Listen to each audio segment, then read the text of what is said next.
The story of ancient Rome stands as one of humanity's most captivating narratives, a tale that spans over a millennium and continues to influence our world today. From its humble beginnings as a small settlement on the banks of the Tiber River to its evolution into one of history's most formidable empires, Rome's legacy persists in our laws, languages, architecture, and political systems.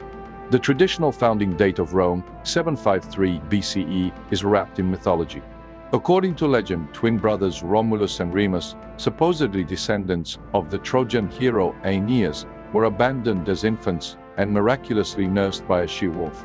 This founding myth, while likely apocryphal, captures something essential about the Roman character, their belief in divine destiny, and their celebration of strength and survival against overwhelming odds. Archaeological evidence tells us a different but equally fascinating story. The site of Rome was inhabited as early as 1000 BCE, with small settlements gradually coalescing on the 7 hills that would become the heart of the Eternal City. The location was strategic, offering both defensive advantages and control over an important river crossing. These early Romans were part of the Latin culture, one of many competing peoples in central Italy. The transition from monarchy to republic around 509 BCE marked a crucial turning point. The last king, Tarquinius Superbus, was overthrown, and the Romans established a system of government that would influence political thinking for millennia. The Republic wasn't a democracy in the modern sense. It was an oligarchy dominated by wealthy patrician families. However, it introduced revolutionary concepts like elected officials, term limits, and checks on power. The early Republic faced numerous challenges. Internally, there was constant tension between the patricians and plebeians, the common citizens who demanded greater political rights. This conflict led to important reforms, including the creation of the 12 Tables, Rome's first written law code, and the establishment of the office of tribune of the plebs, who could veto legislation that harmed common citizens' interests. Rome's expansion began gradually but accelerated dramatically after the Punic Wars against Carthage. These conflicts, especially the Second Punic War featuring Hannibal's famous crossing of the Alps with elephants, transformed Rome from a regional power into a Mediterranean superpower. The Romans developed a sophisticated system of alliances and citizenship grants, incorporating conquered peoples into their political system rather than simply juggling them. The Republic's success ultimately contained the seeds of its own destruction. As Rome grew wealthier and more powerful, traditional values of civic virtue and public service began to erode. Military commanders like Marius and Sulla used their armies for political purposes, setting dangerous precedents. The acquisition of vast territories led to economic disruption at home, with small farmers being displaced by large estates worked by slaves. Julius Caesar emerged from this troubled context. A brilliant military commander and shrewd politician, he understood how to appeal to the common people while building a powerful base of support in the army. His conquest of Gaul added vast territories to Roman control, but his crossing of the Rubicon River in 49 BCE with his army marked the beginning of the end for the Republic. The period following Caesar's assassination was marked by civil wars, eventually resulting in the triumph of his adopted heir, Octavian, who became Augustus, Rome's first emperor. Augustus was a master of political theater, maintaining republican institutions while gradually accumulating unprecedented personal power. He established the Pax Romana, a period of relative peace and prosperity that lasted nearly 2 centuries.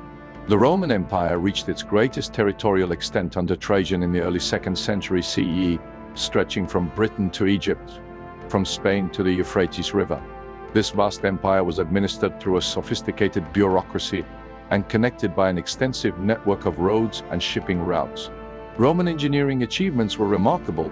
Aqueducts brought fresh water to cities, massive public buildings demonstrated imperial power, and standardized architecture created a sense of Roman identity across diverse regions. Roman culture during the period was cosmopolitan and sophisticated. Greek philosophy, Egyptian religion, and Persian customs all influenced Roman life. The empire facilitated unprecedented cultural exchange, while Latin and Greek served as common languages for commerce and administration. Roman law developed into a complex system that would later influence legal codes throughout Europe. However, the empire faced mounting challenges from the 3rd century CE onward. Economic problems, including inflation and decreased trade, weakened the state. External pressures from Germanic tribes and the Persian Empire strained military resources. Internal political instability led to frequent civil wars and rapid turnover of emperors. The decision by Constantine to establish a new capital at Constantinople in 330 CE marked a significant shift eastward in the empire's center of gravity. While the eastern half would continue as the Byzantine Empire for another millennium, the western half gradually fragmented under pressure from Germanic migrations and internal weakness, finally ending in 476 CE when the last Western emperor was deposed. Yet Rome's influence didn't end with the fall of the Western Empire. Roman law continued to be studied and applied throughout medieval Europe. The Catholic Church preserved Roman administrative structures and Latin learning.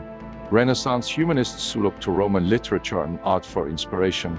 The American founding fathers studied Roman political institutions when designing their new republic. Today, Roman influence remains visible in countless aspects of modern life. Our calendar months bear Latin names. Legal terms like habeas corpus and pro bono come from Roman law. Modern government buildings often feature Roman-inspired architecture. The idea of citizenship as a legal status, rather than just an ethnic identity, comes from Roman practice. The Roman Empire's greatest legacy might be its demonstration that diverse peoples could be united under common laws and institutions while maintaining their local customs and identities.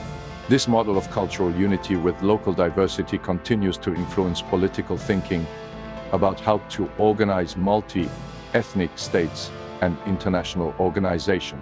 The story of Rome reminds us that civilizations rise and fall, but their ideas and achievements can endure far beyond their political existence.